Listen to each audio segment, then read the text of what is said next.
We all know St. Patrick's Day typically means, of course, plenty of green and plenty of beer. But what about corned beef? Well, the meat dish, of course, part of that long-standing Irish tradition, but is not on your sides. Brianna Harper explains that tradition is now conflicting with the Catholic tradition of Lent. The sound of bagpipes means it's an Irish celebration.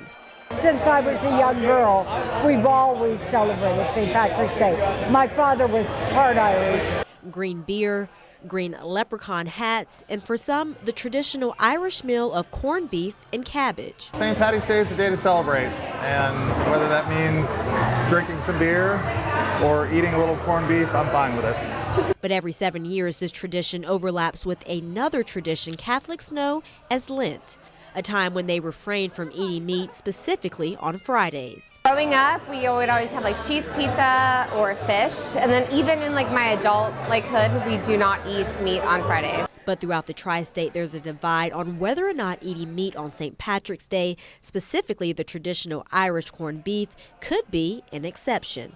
According to the Covington bishop, the answer is yes. He issued a broad dispensation that would allow about 90,000 Northern Kentucky Catholics to eat corned beef in honor of the holiday. I personally would not feel any guilt about it at all. I think St. Patrick would be happy and proud. Right. But across the river in Cincinnati, the Archbishop is calling meat on St. Patrick's Day a no-go unless you personally send an email requesting dispensation. But both bishops do agree that if you decide to indulge and eat meat, another form of sacrifice or charity is always encouraged. Brianna Harper reporting, 9 on your side.